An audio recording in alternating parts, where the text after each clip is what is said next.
I have been grappling with a terrifying experience from a few months ago, and I need to share it. I am not the best storyteller, but this is something I need to get off my chest. I hope my story serves as a warning, or at least a chilling tale for those who venture into the remote places. I am an avid hiker and camper, and I love exploring the wilderness. A few months ago, I decided to tackle a new trail that I had heard about in an old hiking forum. It was supposed to be a remote, challenging hike through the dense forest, leading to a secluded overlook with a stunning view. I was excited for the adventure and prepared for a solo overnight trip. I set off early in the morning, driving up to the trailhead, located deep in the forest. The road leading there was rough and barely maintained, winding through thick woods and up steep hills. The only signs, occasional old trail marker or a weathered signpost. I arrived at the trailhead and began my hike. The forest was beautiful, but ominous at the same time, with the towering pine trees that blocked out much of the sunlight. The trail was narrow and overgrown, and the farther I went, the quieter and more still the forest became.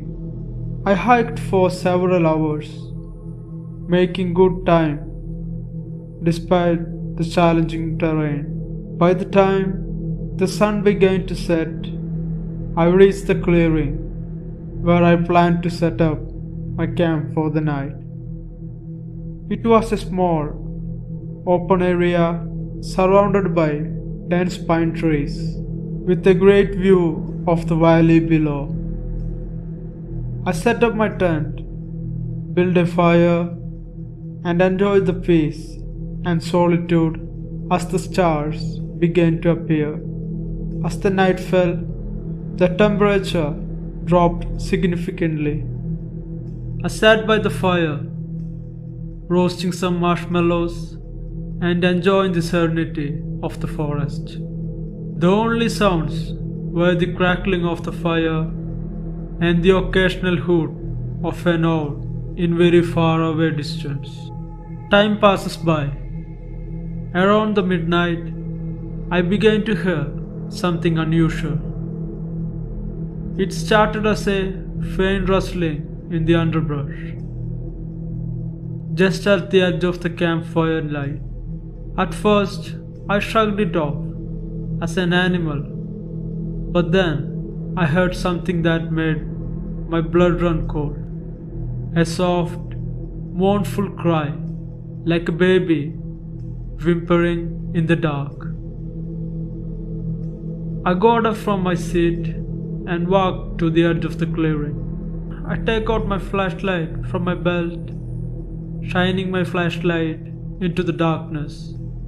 The beam of light cut through the shadows, revealing nothing but the dense undergrowth and the silent and the watchful pines. The crying stopped, and I felt a shiver running down my spine. I tried to convince myself that it was just the wind, or perhaps an animal making a strange noise.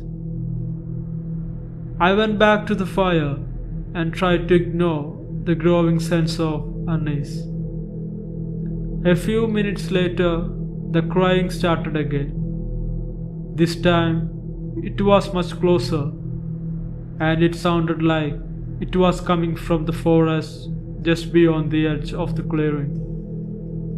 It was the sound of a newborn in distress, a heart-wrenching, high-pitched wail that seemed to pull at my instincts. I grabbed my flashlight and walked towards the sound, hoping to see if someone had gotten lost or if there was another camper who might need some help. As I approached the edge of the forest, the crying stopped abruptly. Hello guys, if you like this kind of videos and want to hear more, consider subscribing to this channel, and also check out other videos on this channel too. Like them, share them. Now, back to the story. The silence that followed was heavy and very unsettling. I shined my flashlight around, my heart racing in my chest. Only the dark silhouettes of the trees and the twisted branches of the underbrush. I called out, but there was no response, just the echo of my own voice through the forest. I started to turn back, but then I heard it again. The crying was now behind me, coming from the direction of my camp. My heart raced as I turned around, shining the flashlight toward the clearing.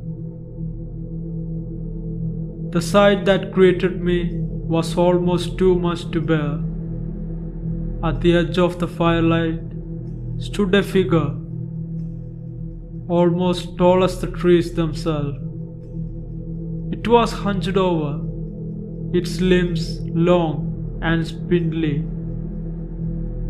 The face was shadowed, but its eyes glowed faintly in the darkness, reflecting the light of the fire.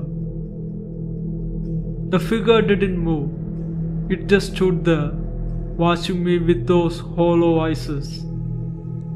The baby's cry continued, coming from the figure as though it was mimicking the sound to lure me closer.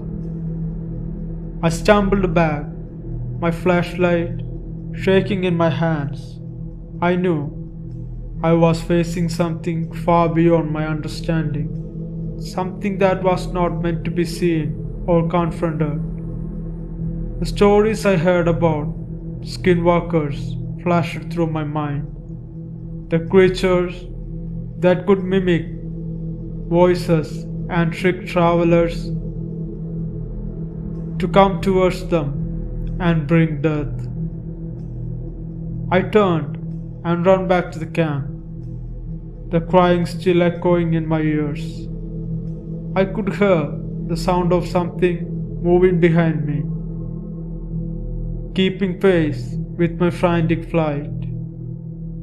I reached the campfire, and the darkness beyond seemed to press in on me, oppressive and full of unseen threats.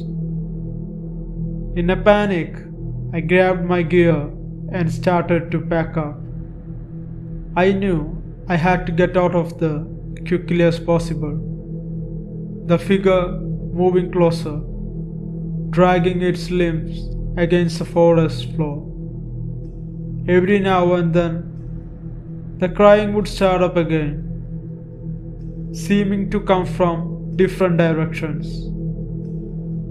Finally, I finished packing and stumbled back to the trailhead, my hands trembling as I fumbled with my gear. The figure didn't follow me out of the clearing, but the feeling of being watched never left me. I made it back to my car and drove away. The road winding through the dark forest as I left the campsite behind me. I didn't stop until I reached the nearest town, where I found a place to stay for the night.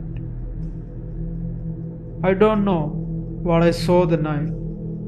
I later researched about skinwalkers and find out they are said to be creatures that can take on the appearance of other beings and are driven by hunger and malevolence. The stories I read matched what I had experienced. The deceptive cries, the unnatural presence, and the terror. I'm still shaken by what happened. I haven't been hiking since that night, and I'm not sure if I ever will again. The forest holds a darkness that I now know is very real. If anyone here know more about skinwalkers or had any similar experience, I'd love to hear from you. I'm still trying to understand what happened to me that night. Hope you guys liked this video. If you did, please consider subscribing to this channel and enable the bell icon so you don't miss new uploads. And also check out other videos in this channel too. Like them and share them. And if you have any suggestions or any improvements I need to make in this channel, please post them in the comment section. Till next time, this is Malayali Wendigo. Bye.